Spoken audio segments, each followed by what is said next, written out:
The People's Republic of China has changed a lot since it was founded in 1949 as a hardline socialist country, so much so that if Mao himself rose from the grave, he'd probably fall right back into it.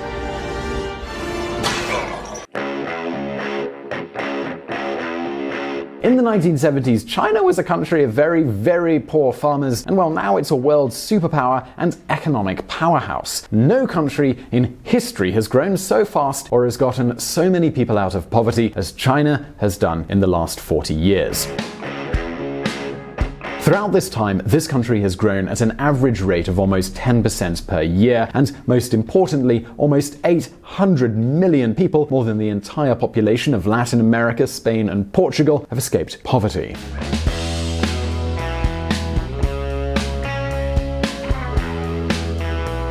But I'm pretty sure this isn't news to you or anyone else. But how did China manage to change? Do you think that this entire transformation was the result of a carefully drawn plan, some intricate strategy mapped out by China's leaders? Well, dear viewer, I think that this story has a twist that is probably going to surprise you, so listen up. By the way, before we get into the video today, I did want to thank everyone who has been supporting us on Patreon. In just a few days, we've got 650 of you on board helping us out in making these videos. We're right now working hard, we're preparing a lot of surprises, and we're going to have great stuff in store. For people who are supporting us on Patreon, consider doing it if you want. It would be cool. There's a link in the description below, and let's crack on.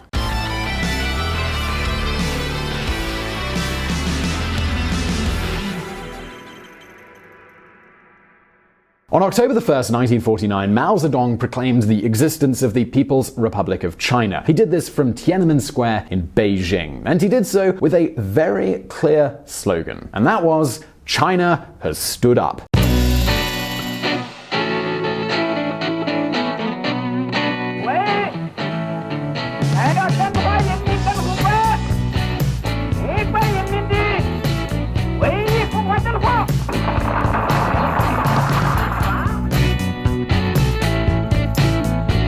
However, in the following 3 decades, that reality had changed a lot. Mao was rather obsessed with the ideology, willing to implant the societal model that he had in his mind at pretty much any cost. And among other things, dear viewer, he thought that Beijing could decide everything and determine the future of everything. How much to produce, what to produce, how to distribute the workers, how many factories were needed, how the goods were to be distributed, and production, etc., etc., etc. And not only that, the other thing that was clear to Mao was that any dissidence was a danger that had to be eliminated. And of course, as you can imagine, these ideas in the hands of someone with so much power and so much stubbornness certainly had consequences. Some studies estimate that during the almost 30 years that Mao was the supreme leader of China, between 50 and 70 million people lost their lives due to famine, political persecution, and absolute poverty. And after 30 years in power, after collectivizing all of China's lands and properties and brutally persecuting millions and millions of intellectuals, academics, and anyone who wasn't comfortable with the regime, well, China was plunged into misery. The Cultural Revolution wreaked devastation on the lives of millions of Chinese people. For 10 years, the nation was reduced to a state of barbarism. Xiao Han, an associate professor at China University of Political Science and Law. At that time, more than 80% of all Chinese people lived in miserable conditions. Famine was common, political terror, the purges were the order of the day, and the living standards were comparable to that of some countries in sub-Saharan Africa. And all of this while Japan and the Asian dragons of Hong Kong, Taiwan, South Korea, and Singapore were taking off enormously. That's why we can't be surprised that when Mao died in 1976, the Chinese Communist Party divided into 3 very different sectors. The radicals, led by Jian Qing, Mao's own widow, Ha Gungfeng's moderate reformers, and the most aggressive reformers, led by Deng Xiaoping. In the end, after a lot of push and pull, and after making it clear that China couldn't stay the way it was any longer, in 1978 it was the latter, the most convinced reformers, who took the lead.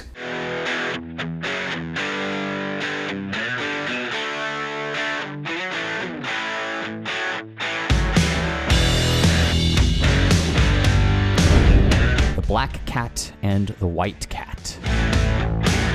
Do you remember the questions that I asked at the beginning of the video? Well, let's answer the first one right now. How did China manage to change its course? In December of 1978, at the 11th Congress of the Chinese Communist Party, the reformist Deng Xiaoping took over the country's leadership. Deng Xiaoping argued that the ideological utopia that had damaged China so much had to be set aside and that they needed to commit to modernization. In fact, you might already be familiar with his most famous phrase. It doesn't matter whether the cat is black or white as long as it catches mice. Deng Xiaoping.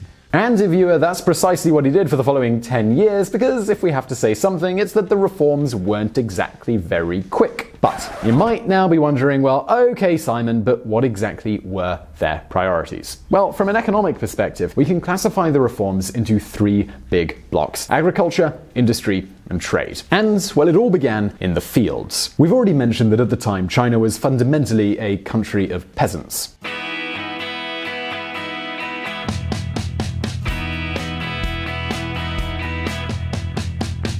Well, the agrarian reform decollectivized the countryside, and the communes were suppressed and replaced by the usual family exploitation model. In addition, the so-called household responsibility system was implemented, by which many decisions, such as what type of crops to plant, what investments to make, what tools and gear to buy, passed from the government, from the bureaucrats, to the families themselves. And not only that, the peasants had to sell part of their harvest to the state and then could sell the rest on the free market at completely free prices. And that was a huge revolution, but this time the good kind. Agricultural production soared and food prices dropped while the peasants' living conditions improved a lot. And the results were good, so Beijing decided to apply similar reforms to the industry sector. That way, the government gradually transferred decision-making from Beijing's ministries to government-owned companies. Yes, the decisions were still coming down from the government, but let's just say they were working under different criteria.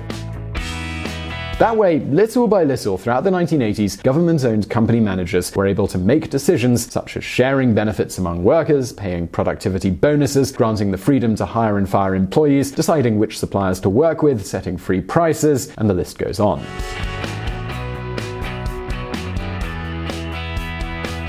It makes sense, because who better than the company's own managers to decide what they need to work better? Well, in addition, this was all accompanied by the legalization of private companies. So suddenly, government-owned companies, they had competition. And there was also a trade reform in which, little by little, China allowed foreign trade by largely dismantling import barriers and tariffs. However, beyond agriculture, the reforms, they did face a huge problem. China was a very poor country, and of course it had neither capital nor technology. So, well, what did the government do? Well, this gets interesting.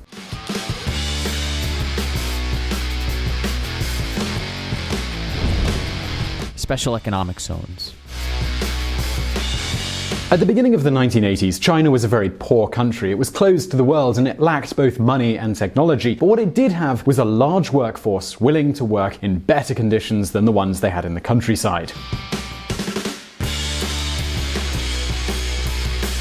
So, under these circumstances, Deng Xiaoping's government decided for an experiment. They didn't want to completely renounce the economic model that they'd inherited from Mao, but they did want to make something. So they made special economic zones in areas where the communist system had stopped working. See, in these areas, foreign companies could invest and set up factories. That is, they had access to the Chinese workforce. That in itself was a huge advantage, but that wasn't all. They also had very few taxes, relatively little bureaucracy, and no tariffs. It was essentially a small oasis for multinationals in the middle of the then hostile and hermetic People's Republic of China. Beijing's idea was very clear. Bring technology, bring capital, bring work. Initially, 4 special economic zones were set up: Shenzhen, Zhuhai, Xiamen, and Shantou. These were so successful that the authorities began planting them all over the country.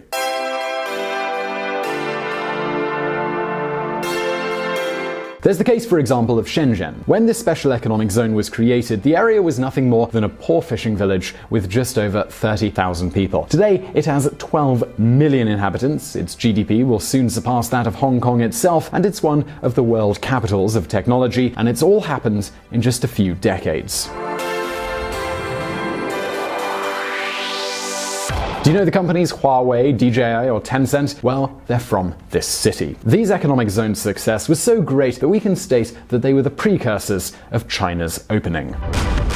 The Shenzhen Special Economic Zone is an experiment. We need more time to see whether it has gone well. We wish it success. If it fails, it will provide some lessons. Deng Xiaoping. Because, folks, Deng Xiaoping's initial idea was to use these areas not to open up the country, but to gain resources so that the government could maintain the old model. It's often thought that China's transformation was perfectly drawn, designed, and calculated by the Beijing government. However, and this might surprise you, it wasn't like this.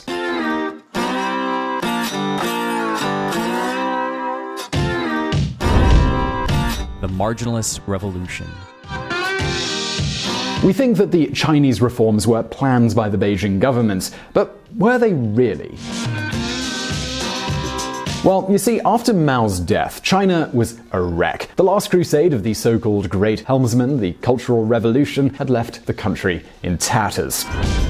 Mao's Cultural Revolution produced a result opposite to what he presumably intended, leading many Chinese to lose faith in their government altogether. Frank de Coter, a Dutch historian who specializes in modern China. In fact, it was during this period that black markets began to spread, places where people tried to survive outside of the system, and that also meant a very important cultural change. Perhaps that's why, after Mao's death, before the transition's chaos, some changes began to happen automatically. For example, while the government continued to promote collectivized agriculture, some regions revolted and decided to implement the family exploitation system on their own, even though this meant breaking the law and returning de facto to a private exploitation system. And of course, as this initiative started gaining more and more followers, the Beijing government finally decided to establish these changes as state policies. But it was actually following these changes that caused the change in society. Something similar happens with private businesses in the cities. You see, after Mao's death, many young people who'd been sent to the countryside returned to the cities. And since there was no work, they tried to sort it out themselves. And the government simply had to accept it. And suddenly, private stores began to multiply like mushrooms in every Chinese city, ending the state's commercial monopoly once and for all. And in a way, the same thing happens with the municipal and regional companies which began to emerge outside of state control. This led them to be the most dynamic in China for years. Yes, it's true, Deng Xiaoping's government didn't stop these changes. On the contrary, he ended up implementing them as policies. But as you can see, a large part of the change, far more than what we're often told, came from the bottom up and not the top down. By the way, maybe that's why China's transformation was so great and happened in such a short amount of time. By the way, before you go and beat us up in the comments, we do know that Xiaoping was no saint. He was a dictator, and without going much further, we can say that the Tiananmen repression was his own doing. But now it's your turn. Do you think China will end up ever becoming a democracy? Well, leave your answer in the comments below as well as in this survey, and I really hope you enjoyed that video. Please do hit like if you did, and don't forget to subscribe to our channel for brand new videos. Also, don't forget to check out our friends at the Reconsider Media podcast. They provided the vocals in this episode that were not mine, and as always, thank you for watching.